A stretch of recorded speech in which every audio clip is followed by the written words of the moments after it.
How's it going, everybody? This is the Keenest Fox here today, and this is my channel where I used to talk about anime, video games, mostly Sonic and Teenage Mutant Ninja Turtles, and today I'm going to switch it up, and I'm going to be talking about, you guessed it, Teenage Mutant Ninja Turtles.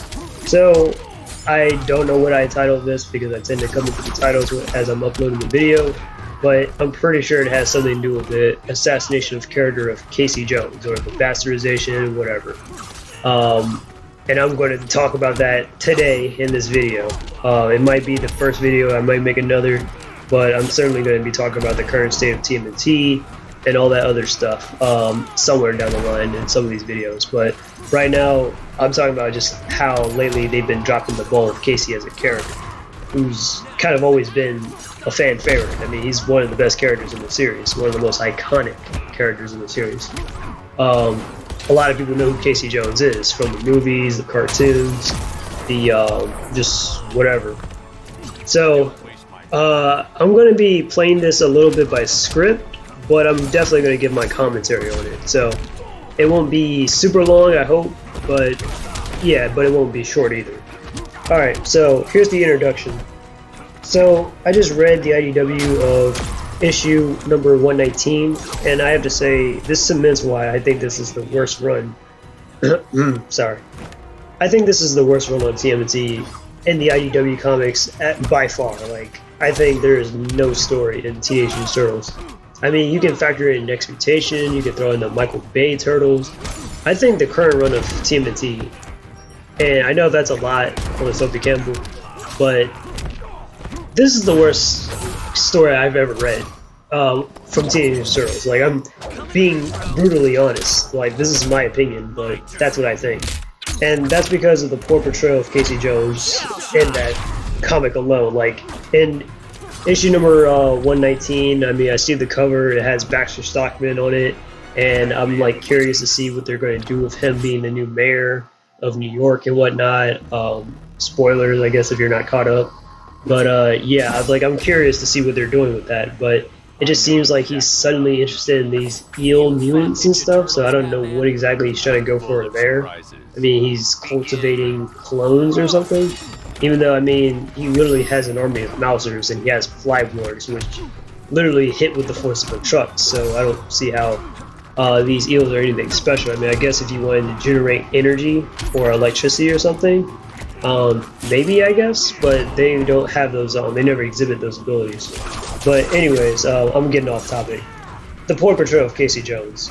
So, here's how it goes. So Raph attempts to recruit Casey for the protests against Old Hob because they're protesting against Old Hob and the Mutanimals in Mutant Town. I know that's pretty stupid, but they're protesting, they're trying to get Hop kicked out of Mutant Town, and Raph, he finds Casey turning to alcoholism and him getting into like plenty of fights and stuff, or he just got from a fight and he's drunk and he makes this sexist remark on Alopex, which is supposed to come off as sexist, to Raph and whatnot. He's like, "Oh, Ralphie boy, you're not keeping your girl in check? Oh, are you keeping her on the leash? Huh? Oh, man, get some action." And now he thinks he can't spend any time with his friends. Like, this is not how Casey talks. Now, I know Casey might kind of sound like that, but that's not what he would say. That's not something Casey would ever say, especially to a friend. And like, yeah, and then the two get into this heated argument and whatnot, and Raph doesn't attempt to help Casey, and he just leaves him. He's like, you know what, forget it. Leaves Casey, doesn't attempt to help him, nothing like that, and yeah. And after giving it some thought, because like I read the comic and stuff, and you know, I didn't think about it, and I'm like, you know what, after giving it some thought, I think it's not even just this IDW or this comic alone that just ruined Casey's character, but I feel like this is like a domino, it's like a rise and fall. Like, Casey started off a good-ass character, and he's still a good character, but it's just how he's being written in some incarnations is the problem. And I want to say this probably this starts probably some time ago, a couple years ago. So let's say the 2012. I don't think the 2012 version did a bad job with Casey. I actually like that version of Casey. Just like me, he's also left-handed, and he also, yeah, he's pretty cool. Like, I like 2012 Casey. He's voiced by Josh Peck. Yeah, not a lot of people like him, but I mean, he gets some mixed reception. I think he's pretty cool. But when we get to Rise, that's probably either Rise or that comic that they did, Mariko Tamaki did on the Casey and April adventure. That I feel like that was crap.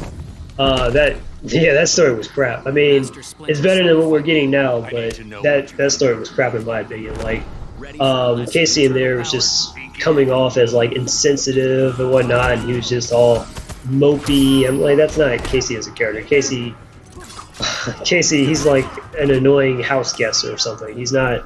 I wouldn't say he's a chatterbox, but he likes to talk. Casey likes to talk. He's really friendly, that type of thing. But that's not how him and April's relationship was like. That comic really dropped the ball, in my opinion, on his character. But it's not like it damaged him for good. It just really damaged him and April's relationship. That's what it did. But it didn't damage Casey as a character.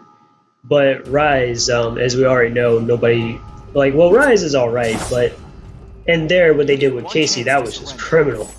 And and after giving it some thought, because I don't know why the hell they thought it was going to be a good idea to to gender swap, my bad, but they did race swap him as well. To gender swap Casey into becoming a female, I would never know. Because first off, they have April now, she's black. And then apparently I learned later on, a couple months ago, Leo from Rise is gay? No, really, Google it. I found this out. I was like, what? Leo's gay in Rise? That's some bullshit, because Leo's always been straight. But, and then we have Casey, who's now, just turned into a woman and whatnot. So, I feel like, it's probably, there's some identity politics behind it. Because you just can't have that cisgender straight white boy, right? So, I mean, that everyone likes, right? You just can't have him, right? So, anyways, so a lot of people were not a big fan of it. That was stupid. That character was nothing like Casey Jones. So, anyways, and now we have this where I'm just like, wow, this is like a middle finger to Casey Jones as a character. Now, I know, I actually saw an interview, I think this morning when not this morning, maybe yesterday actually. Yeah, yesterday on Sophie Campbell. After I read the comic and stuff, because I was like, and I saw this interview, Sophie Campbell alluding to this idea that she wanted to fuck up Casey and stuff, and I'm going to insert the clip right here. Well, you mentioned April. We haven't really seen much of Casey and April as much as we were seeing before. Baxter's the mayor now. Do you have any plans coming up to kind of incorporate them more back in, or for the foreseeable future, are we mostly just going to be in Mutant Town dealing with the aftermath of what happened in issue 100? April, she gets a storyline in the next arc. So she'll get more stuff to do, and Baxter is more involved. Casey I've been kind of struggling with. I love Casey Jones, but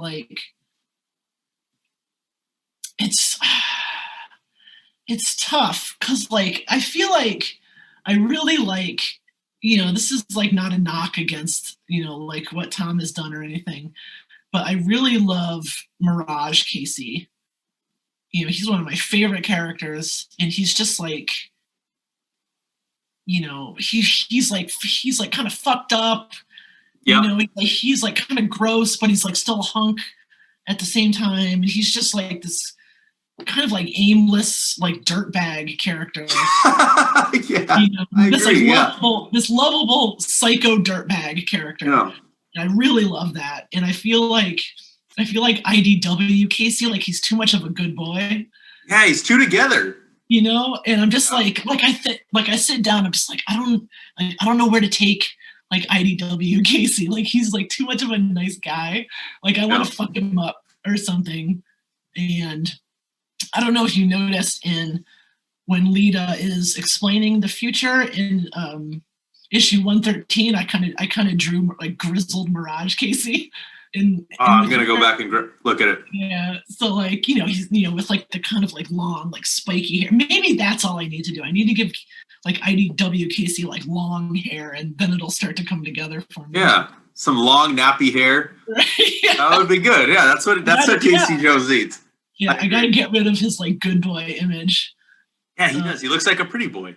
You're right. I didn't even realize that until you said it. Yeah. That's what is wrong with this Casey Jones. And not fucking shit. Right. He's still great, Yeah. It's just like when me personally, like when I sit down and think of ideas or whatever, like like he's just too he's too good. Yeah. I mean, the Casey Jones that I picture in my mind is Elias from the original Ninja Turtle movie. Yeah, he's so great. He is Casey Jones to me. I can't accept anybody else in that role. Like, I don't know if they cast in a new movie, I don't know that I could ever picture somebody else. Like, he's Casey. I hear Casey Jones when I read him. Yeah, absolutely. Yeah, he's great. I love him. Yeah. So yeah, I don't know. Like, I mean, Casey, he'll be back. Don't I haven't forgotten about Casey. I love Casey, and I got to come up with some way to like grizzle him up or something. Especially since, like his dad just died or whatever in City at War. Mm-hmm. So like he's probably struggling with that. But it's mostly like I don't know. It's just like there's just like a ton of characters.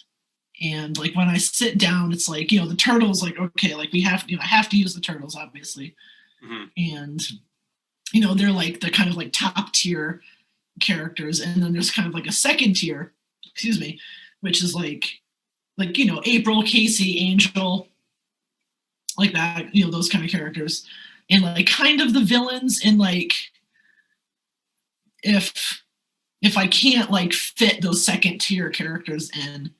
I'm just like, okay, I'll just worry about them later. It's like there's too much going on, too many characters, especially with like the Mutant Town stuff. And I guess like I kind of made it work a little better because, with the wall. So like Casey's on the outside of the wall. Right. So he can't just waltz in. Like he shows up in issue 112, but like, I tried to imply that like, he was like escorted or whatever by some ninjas, but yeah, he'll be back. Don't worry. All right.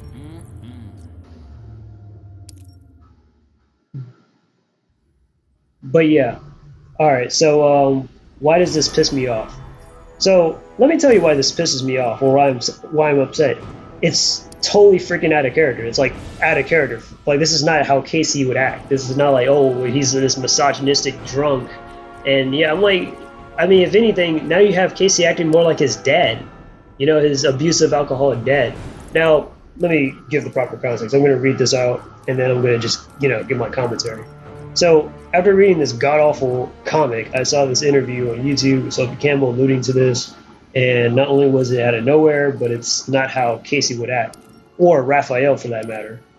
It's a bastardization of his character, if anything else. I get the point of this is to make him seem troubled over losing his alcoholic and abusive dad, but it comes off as an attack against his masculinity, which might be why Rise, the writers, thought it would be a good idea to just cut his hair short and change him to being a woman. Basically, IDW is him becoming his dad. IDW case is just him becoming his dad, which is a downgrade because he's stronger than this, established in his micro comic. Casey, the real Casey, wouldn't be making some of the same mistakes his dad had made in this version. He aspires to be better. So, a little context or a little history lesson here on IDW Casey. So, if you don't already know, if you don't read the IDW comics, yeah, I mean, the old comics were great. The new stuff is it's very bland, uninteresting. I do not recommend you as a fan or as a newcomer not to read that. I mean, if you want to read it, I mean, that's fine, but I strongly recommend against it. But Casey in the IDW comics, basically if you don't know who Hun is this gangster and whatnot. He was in the 2003 cartoon. That's where his most notable role is. He's this big, strong guy. He's like blonde and whatnot, got a ponytail. But in the IDW comics, they kind of changed Hun and Casey's background, where they're actually related. Hun, in this version, his name is Arnold Jones Sr. He's Casey's dad and whatnot. And yeah, he had a history of being a gangster and whatnot and doing some bad stuff in his past. But he got away from all that. He settled down, married Casey's mom. He's become a bit of a drunk after losing her and whatnot. And he pretty much took out his anger and frustration on Casey. You know, he was abusing him, which that kind of sucked.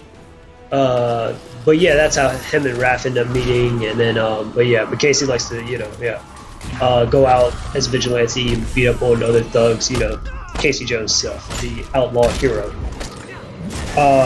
So anyways, yeah, and then Hun later on, he got recruited by the Shredder because the Shredder took an interest in him and his past. And he decided to make him one of his right-hand goons, basically. So basically you have the dad and the son fighting each other and whatnot, duking it out. That was what was going on with Casey and Hun. So Hun, you know, like I said, he was the abusive, drunk dad. He used to beat on Casey, and then he went from that to Shredder's goon, and now in the comics, Hun is presumably dead. So I get that this is supposed to make Casey seem like trouble and whatnot, that okay, well, because he still loved his dad nonetheless, like regardless of all the things he's done, Casey still loves his dad, you know.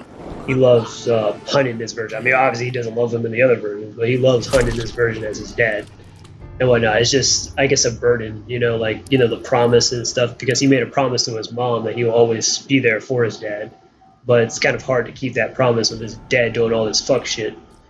So anyways, that's the whole story here. So basically, we have IDW Casey now becoming like the new Hun, the Hun 2.0. Because before, when Master Splinter was kind of like the new head honcho of the Foot Clan, Casey became the new head honcho of the Purple Dragons. If you don't know what the Purple Dragons are, it's basically like this, it's a gang and whatnot, a little street gang inside New York, and Teenage Mutant Ninja Turtles. Usually they work under the Foot Clan, but mostly they answer to Hun. Hun answers to Shredder, so yeah, it's like that. But yeah, so I mean, I thought that was interesting though, because you had Master Splinter who's running the Foot Clan, and you had Casey who's running the Purple Dragons, which is kind of a parallel to Shredder and Hun.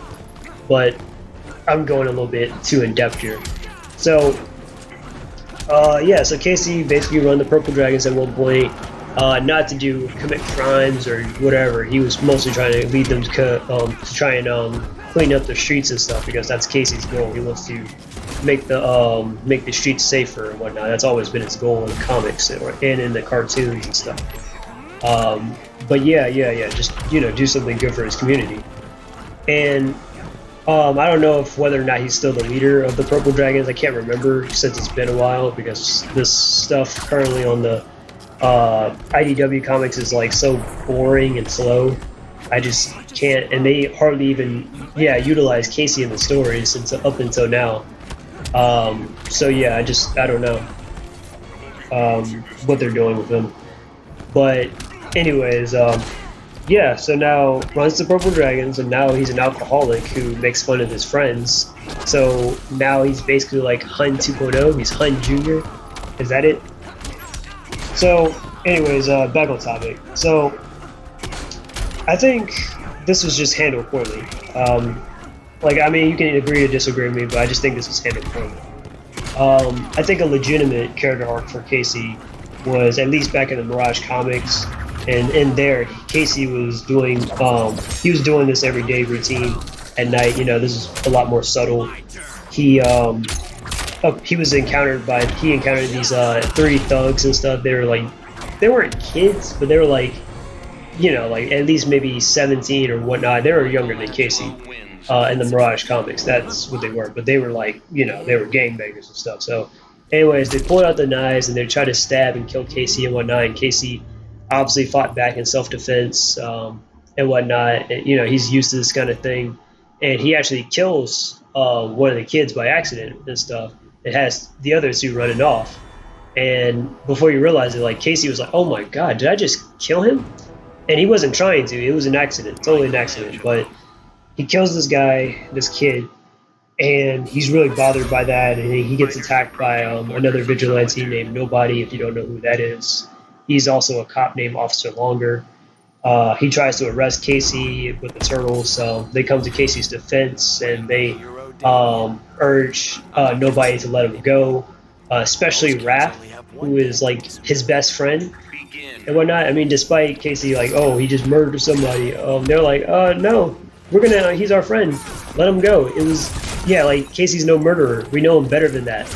See, this is like good friends and stuff. You need to find good friends like these because, yeah, especially like Raph, man, because, yeah, they were defending Casey up and down. So eventually nobody did let him off. And then, of course, later on when this got cleared up, yeah, it was out of self-defense, of course. But, I mean, Casey still felt guilty about, killing him and whatnot, to the point where he was, okay, well, yeah, he did turn to drinking and whatnot. He didn't become an outright alcoholic, but he was drinking. He was trying to drink away his problems and stuff, trying to challenge Donatello to a stick fight. He got his ass whooped anyways by Donatello, of course. I mean, that's expected in a stick fight. Like, come on. But I mean, but still, I mean, it's not like Donnie had any resentment against like Casey because, because he understood that Casey was feeling troubled about, killing that one guy and whatnot, and he just probably just needed to just relax and chill. And then like Casey did do some soul searching, and then we know, like, if you don't know the story from there, he did some soul searching. He got robbed. He met his first wife, Gabby or Gabrielle. They got married, of course, like I said, first wife.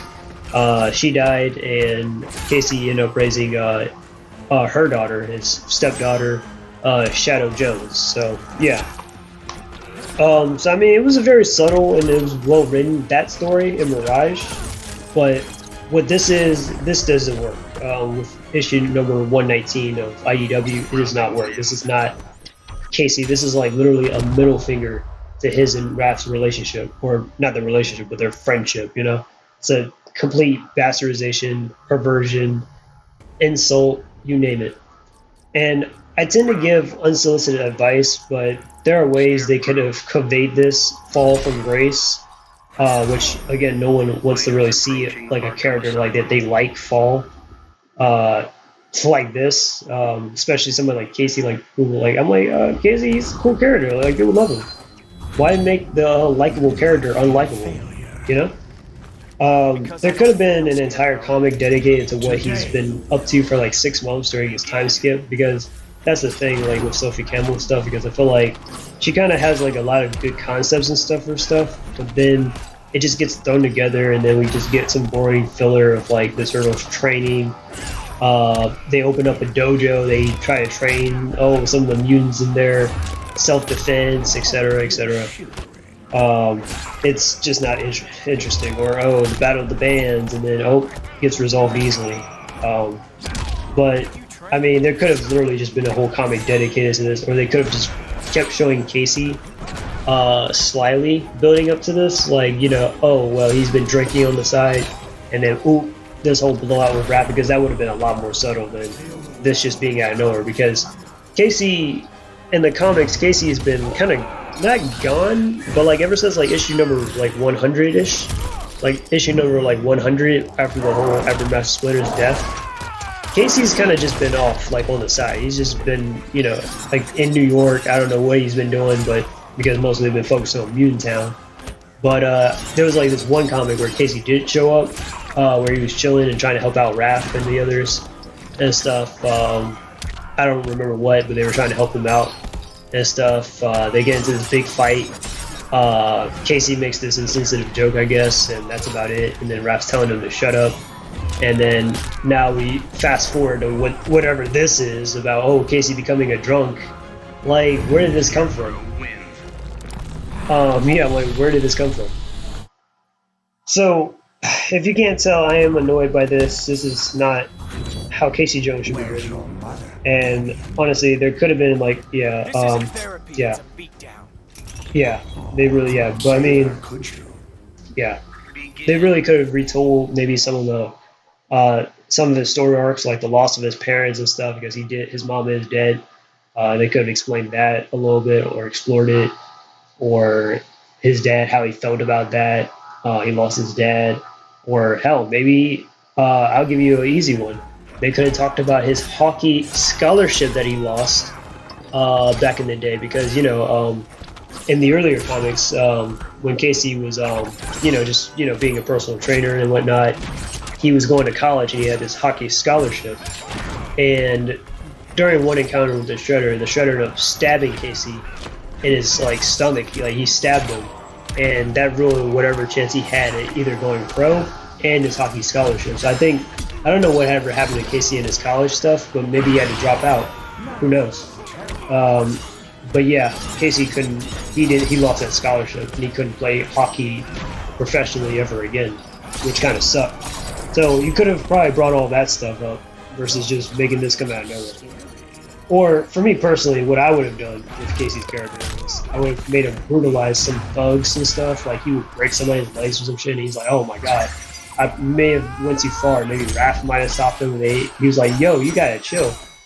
That's how they first met in the 2003 series, and also in Mirage Comics in the one-shot, Raphael's one-shot, where Casey was doing his vigilante thing, and Raph was like, "Yo, you gotta chill out, bro. You could have killed him." But yeah. But obviously, yeah, Casey, just like Raph, has an anger management. He has bad anger management. I mean, Raph probably has it worse, but Casey, it's there. It's certainly there. But in the modern comics, it's trendy to antagonize cisgender white straight males like Captain America, who's been turned into a Nazi, and now he's claiming the American dream is dead for the 80th anniversary. For the 80th anniversary of this comic. Yeah, it's probably not a good time to be a Captain America fan. I'm not a Captain America fan, but I can just imagine if they pulled some bullshit like that on Sonic or the Turtles, I'd be pretty pissed off. Now we have Casey, who's a misogynist and a drunk, which are traits he's never exhibited. I like Sophie Campbell's art, like I said, but her writing is trash. If I'm being honest, it's garbage, hot garbage. And yes, I know I could read The Last Ronin or back issues, but the current state of Tmnt is unrecommended. The Last Ronin literally has 2 more issues left to go, and not a lot of people like this uninspired run of propaganda, because that's the thing with I guess identity politics, or with the stuff nowadays inside comics. Again, I'm more of an anime and manga guy myself, but when it comes to Western comics and stuff, from what I've been hearing, because I mean, come on, you can't get on YouTube and not see any of this stuff from other YouTubers. But yeah, and that's mostly because those writers think that they're so morally right about everything, Black Lives Matter, Antifa, that they want to make the superheroes agree with that because they're the good guys. Whatever they say, do, or whatever is so objectively good and whatnot. Making Static Shock, oh, he's a Black Lives Matter activist. No, that's what pissed off a lot of fans. So again, just leave your politics out of stuff, or at least don't make it so one-sided. But my overall advice is to tell a good story in one comic, which I don't feel like Sophie Campbell is doing. She's not telling it into one comic. She's just trying to stretch it out, and it's just not working. It's not worth buying any of these comics that she's putting out. But yeah, tell a good story in one comic. Establish the antagonist, because I feel like currently in her run there is no real villain. Maybe Old Hob, but what is he doing exactly that makes him the villain? Besides, I guess, trafficking mutants, but I mean, he's not really that's not really the front or the butt of the conversation here. He mutated everybody, so now we should get our revenge and whatnot on Old Hob. It's his fault. Him and his mutant enforcers or whatever. Yeah, but Old Hob he's barely been in these comics too, so I don't know what to say. And just write the characters properly, really, that's all I want, is just want the characters to be written properly. I feel like a lot of these characters, the Turtles especially, in this situation, I mean, they could be doing a lot more than just sitting around and teaching martial arts or making some radio show. Now, I can understand that, Michelangelo wanted to make a radio show or podcast or whatever. type of thing as a hobby, but that shouldn't be the center, that shouldn't be the main thing or whatever. So, yeah, that's all I gotta say there. Casey is one of the best characters in the series, and if he was written much better in the recent last Ronin comic where he died, compared to whatever the hell this was. Like, yeah. And that's the end of my rant. I wanted to at least put that out there. That what they've been doing with Casey is pretty bad. And whatnot. It's not just Sophie Campbell that I'm saying. It's not just in the current run of Tmnt, but I think it's also like this is kind of becoming a bit of a domino effect. It's happened at Rise where they really fucked up on Casey there by gender swapping him. The fuck. And then now this, making him some alcoholic and misogynist and an asshole. He's a total douchebag to Raph, and then Raph completely writing off Casey. That's not how their friendship would go. Or if they're going to get into an argument, well, they're going to probably, I don't know, fight or something. But it'll probably be something deeper than just, oh, well, he was talking badly about my girlie, so I had to defend her. Like, Jesus Christ. Alright, well, I hope you guys like, share, and subscribe. This is the Keenest Fox, and I am out. Peace.